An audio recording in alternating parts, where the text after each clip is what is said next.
Welcome to Nasdaq Trade Talks. I'm Jill Malandrino, Global Markets Reporter at Nasdaq. Joining me is Ruggero Gramatica, CEO of Yewno, to discuss the Nasdaq Yewno Aerospace and Defense Index. Ruggero, it's great to see you again. Welcome back to Trade Talks. Good morning, Jill. Thanks for having me here. Let's first get an overview of Yewno. Yes, Yewno has developed an innovative data framework that we call Dynamic Knowledge Graph. It's a large infrastructure capable of processing hundreds of millions of sources and correlated billions of relationships. One of the fundamental aspects of our dynamic knowledge graph is that it's point in time, meaning it evolves and keeps on changing as information comes through, where relationships are formed and dissolved over time.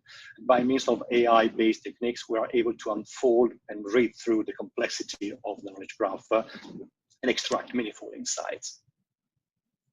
It shows just how innovative this space has become with an AI platform firmly rooted in indexing. How do you identify companies within the aerospace and defense sectors as the categories have really broadened out? Right. Well, the Yewno Nasdaq strategy reflects the breadth of the aerospace and defense industry. It is composed of companies receiving national security contracts and developing related technology. Basically, Jill, it seeks to select companies by leveraging a multi-factor model and exposure measuring two main dimensions. One dimension is the contribution of each company has to the aerospace and defense federal spending and technology development in general.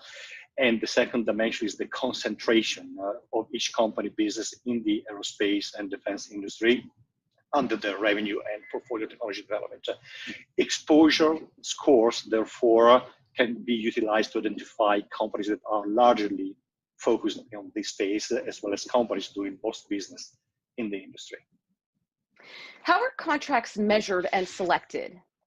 The Yewno Knowledge Graph ingests, processes, and scans data from a very large variety of sources, like USA spending, right? That is the official open data source of US federal spending information in general, and this data source tracks how federal money is spent by different departments within the US communities. Typically, contracts are reported within a corresponding award amount, which is the money that the federal government has promised to pay to a company. And then award amounts are then grouped to obtain the total contract amount for each company received. Finally, what we do is the contract factors are also adjusted, that's quite important, for company affiliation and acquisition, so are considered into the contract to company assignment process. Contract factors are adjusted by multiple contractors, like all the subcontracting chain, and contract modification. So you see the complexity of the procurement process is taken into account. What types of contracts are included? Primarily, the methodology includes all prime award of type of contracts, which are called the definitive contracts, and the contract IDV, which is the indefinite delivery vehicle contracts. Those are coming from the Department of Defense, Department of Energy, Department of Homeland Security, and the Nasdaq agency. Jill, it is worth mentioning that this process includes outstanding contracts within 1 year window from the given reference date. Yewno also identifies international patents, which is key to the development of technologies related to aerospace and defense. How does that work?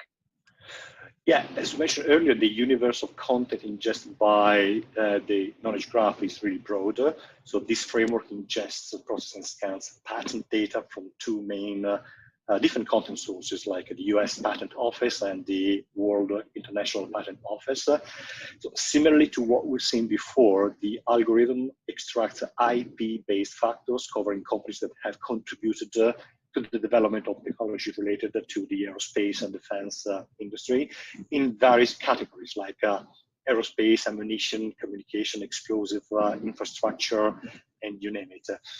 But not only that, patents related to target categories, the one we just mentioned, are then classified by concept, which is the innovative part, that are linguistically similar to the concept of the related categories and classification. And so eventually each patent is assigned to an assignee who owns the patent and grew by the theme. Very important, company affiliates and acquisitions are also considered into the patent to company assignment process. And Ruggero, looking forward, what trends will you be watching for 2021 and beyond that leverage the power of AI? Well, 2020, if anything, has taught us to be prepared for the unexpected, unfortunately, and obviously we are observing several trends suggested by emerging exposures from the knowledge graph. Some are quite intuitive, like technology related to life science, obviously, but there are other very interesting themes emerging from knowledge graph exposures, like sustainability. 2021 will be a year when the effort to fight climate changes will be a priority. US most likely will get back to the Paris Agreement. It will become paramount the development and deployment of AI solutions to make sense of a huge amount of alternative data and really identify companies that are innovating in sustainable development like ESG. But also, as we recover COVID-19, there will be high demand of artificial intelligence, Internet of Things applications, a solution for business like smart office, location, independence, future mobility, healthcare, hyper automation. All right, great to see you. Thanks for joining us on Trade Talks. Thank you very much, Jill. And thanks for joining me. I'm Jill Malandrino, Global Markets Reporter at Nasdaq.